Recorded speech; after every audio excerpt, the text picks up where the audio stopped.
SuperTalk Mississippi media production. Welcome in, everybody, to this extra edition of the Rebel Report podcast. My name is Michael Borky. This is going to be something that I'm going to start doing periodically, just extra episodes between our live streams. And sometimes they'll be related to Ole Miss. Sometimes it'll just be commentary about something going on in the sports world or the college sports world. Specifically today, I have some quick thoughts on the SEC's scheduling after Indiana wins the national championship last night, and a stat that I have for you as well, kind of a stat anyway. It's related to scheduling and how I think the SEC really screwed up going to 9 conference games, and last night and the Big Ten's run is confirmation of that. So I'm glad you're here. We will still be live Tuesday night, of course, after the basketball game. It's a late start. It's a late night, so get your coffee, stay up with me, because we will go live after Ole Miss and Auburn tonight. But I do want to ask you first, please subscribe to the podcast feed. Wherever you get your podcast, just search Rebel Report and subscribe there. I would really appreciate you doing that. That is the most important thing to me, is subscribing to the podcast feed wherever you get your podcast. Also right here on YouTube, leave a comment, like, all that good stuff as well. And this edition is brought to you by Shelter Insurance, specifically Logan Smith Shelter Insurance. He can take care of you anywhere in Mississippi. 601-823-3500.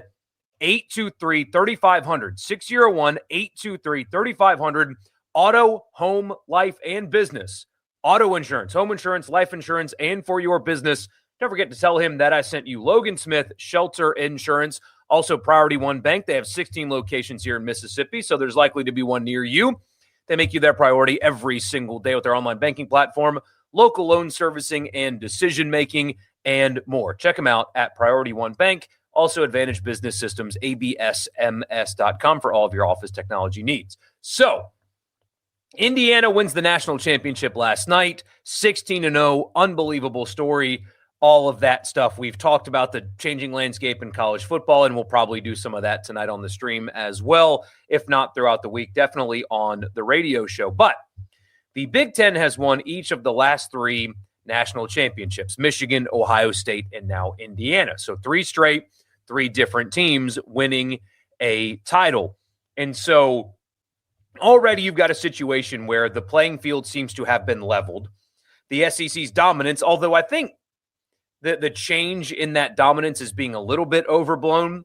The SEC still the SEC is still going to have the most players drafted in the NFL draft upcoming, for example.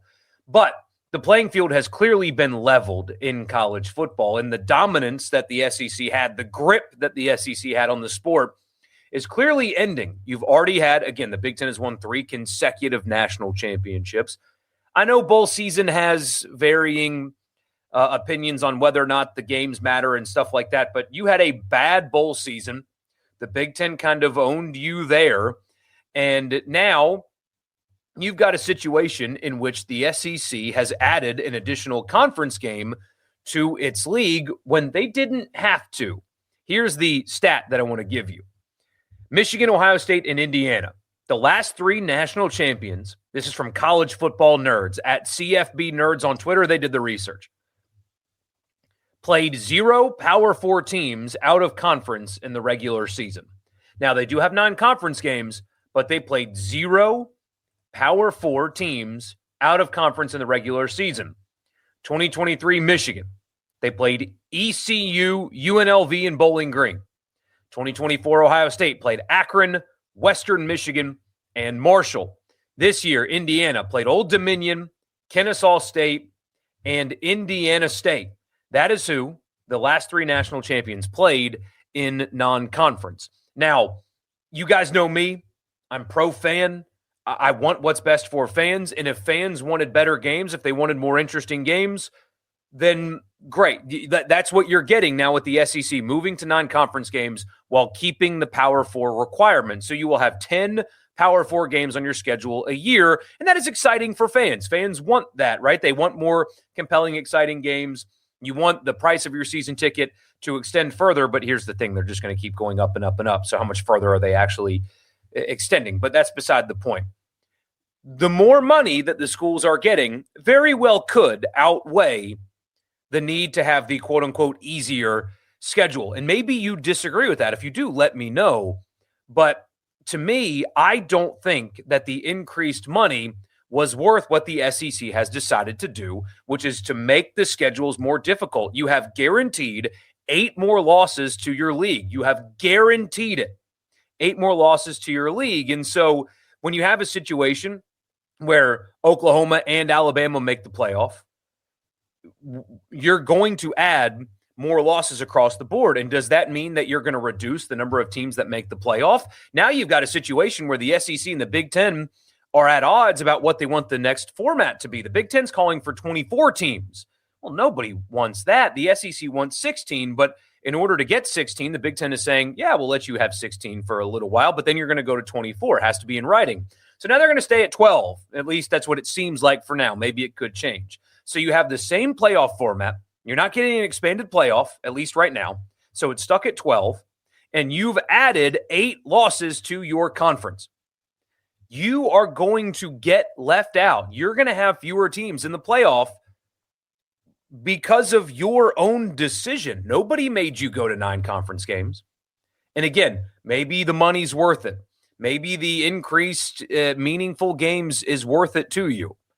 I don't agree with that. I think the SEC kind of played themselves here and made a mistake going to 9 conference games before they got guaranteed an expanded playoff.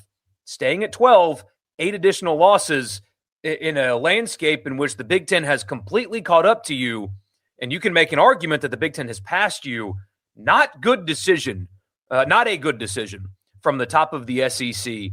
They made a mistake here, and I think that's undeniable at this point. The path, the easiest schedule you can possibly get. The committee showed you this year that strength of schedule, that they claimed it mattered. That's what they said this offseason. Didn't matter in their selection. Didn't matter in their rankings.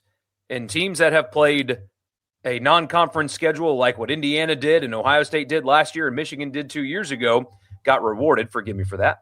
Got rewarded. And that's not the reason that they won titles, but the proof right there is in the pudding. The SEC played themselves with this, and I think they made a mistake, and I think that they're going to feel that mistake in the 2026 season. Thank you guys for tuning in. I hope you like this. I think I'm going to do more of this, just a little extra side quests, if you will, of the podcast. We'll be live tonight after the basketball game. Hope to see you then, and I'll talk to you guys again tonight after the basketball game. See you then. A SuperTalk Mississippi media production.